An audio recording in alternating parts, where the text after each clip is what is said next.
tonight is Game 7. This Yep. thing is tied up. 1-1 right now in the first intermission. Yeah. The Hockey Stanley Cup has been really exciting to watch. Yeah. Florida went up 3-0, and here come the Oilers. Edmonton's won the last 3 games. 8-1, 5-3, and 5-1. So they've really found their scoring touch, let's just say. And Game 7 is Well, happening Florida right now. physically just unstoppable the first 3 games. Now the last 3 games, Edmonton just it looks like a team. It's like the Penguins versus the Sharks. They just all of a sudden look 5 times faster than Yeah. everybody It's been wild, man. Connor McDavid found that extra gear. Like, he was just not able to find. pass, dude. Yeah. And I think it was game 4 or 5, that Yeah. pass where he's going down the line and puts it through the dude's shoelaces and then to his teammate. I mean, the speed, the coordination of that, and when that goal happened, I was telling me and Julia were watching it. I was going crazy about it, and Yeah. she's just, all right, all right. And I'm like, do you know how crazy hard? Oh my god, the skills. She's like, okay, I believe you. Okay, all right. Yeah. But it was just truly exciting. I mean, Yeah, truly absolutely. exciting playoffs. He's he's the best player in the league, and he's getting his chance to show it on the biggest stage. And it took him a couple of games to wake up, but god damn did they wake up. And And like I said, it's you said 1-1 that game last 7. show. Oh, Yeah, I obviously I got timed out here for some odd reason, but I'm assuming we're talking about McDavid, right? That's Yeah. a good assumption. Okay. Yes. Yeah. I also am saying this is going to be a gigantic collapse if Florida doesn't win this out, because to be up 3-0, I mean, there's only a handful of teams that are in hockey that have completed this collapse, and one of them we're not going to talk about here. we're not talking about that. Ouch. Moving on. Ouch. Speaking of, We don't speak of the season that shall not be named. that's right. Yeah. My screaming pillow if we're gonna keep talking about it. So I know it's tied right now in the first period, but who do you think is I know who you're rooting for, Vince, but Yeah, I'm rooting for Florida. But also the word rooting for Florida, I don't like the way that just sounded. you're Let me rooting, just dude. say, You're I'm rooting for him. I'm rooted. You're rooting. Yeah, Are you rooted in fucking Florida rooted. though? No. I'm just I guess I'm choosing the lesser of two evils. And Corey Perry getting his name on that Stanley Cup again does not sit well with me. Evander Kane getting his name on the statue as a Sharks fan does not sit well with me. So yeah, I guess I'm hoping Florida wins it, but even then, when they do win it, I'll be like, yippee, Yippee-ki-yay. yay, jazz hands. Yeah, thanks, Tim.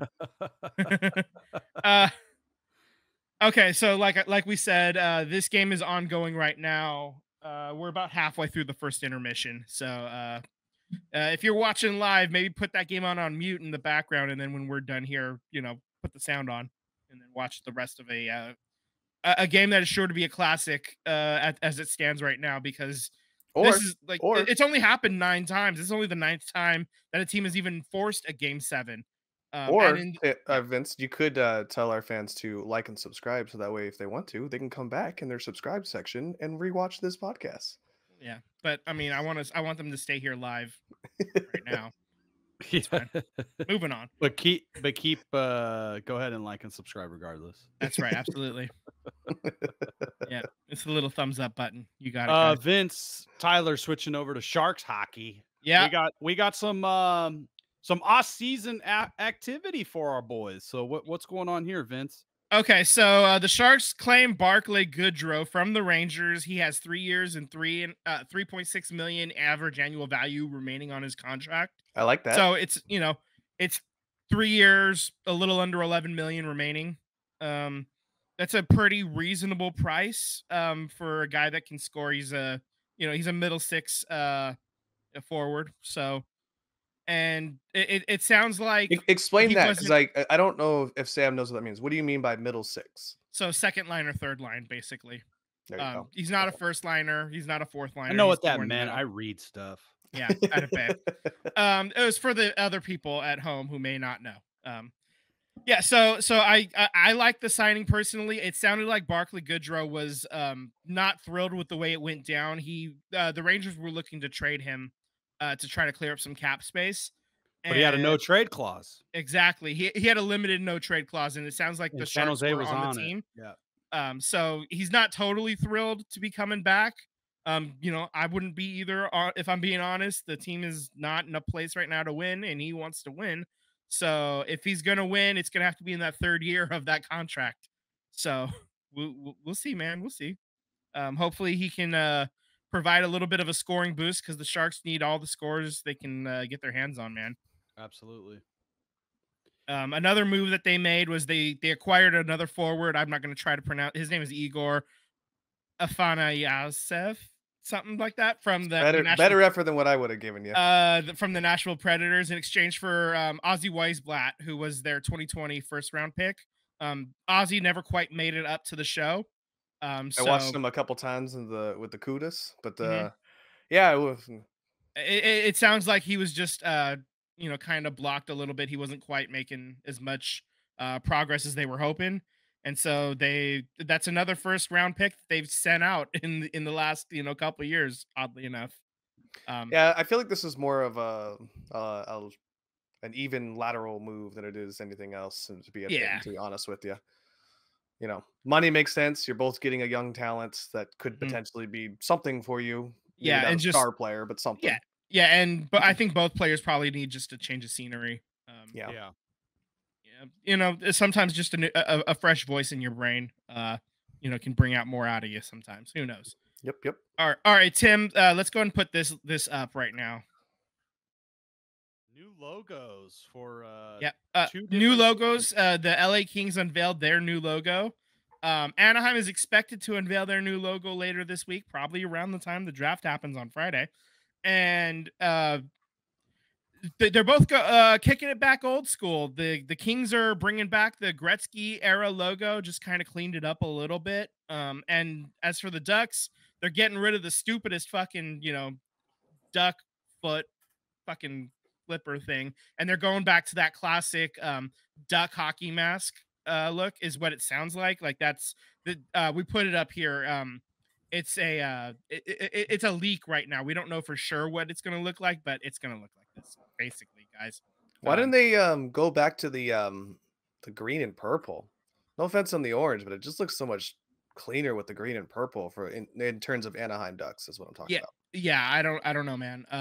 Obviously this isn't an official release that we have here. This is just the a potential leak design, and maybe they tweak it from here. I think I saw the eyes look a little more menacing. They have a little bit more orange in the eyes. Try to sharpen those up a little bit. But I think they leaked a little bit of the eyeball. There's like a something going on there. There's some anger in the eyes there. It does look a lot better. I do like this the Ducks hockey mask. I like that a lot better than the stupid fucking duck foot, man. Like it's I'm just I'm glad that they're going back to something that looks good, man. This is they're not a great team, but you got to sell merch somehow, right? Bring back a good logo. Yeah, that'll get the job done, man. Yeah, absolutely. I don't know about the Kings. It's, their logos are always just kind of a little boring to me. But we'll see. Yeah, I'm kind of uninspired by the logo by the logo change for the Kings. But again, it's not my team. I can admit, like this change for the Ducks going back is great. This change. If I was a Ducks fan, I'd be like, "Yeah, I want that. That's what I want." They're all hyped for this. I'm sure of it. This Kings logo change, I don't know that I'm that hyped for it. I mean, Daniel was. We talked to him a little bit about it. He didn't sound all that enthused. Right. I think he wanted the crown. Like that's the logo that they probably should have gone with the lion on it too, like that. The crest looking logo from the one that followed after this this new LA Kings. Yeah.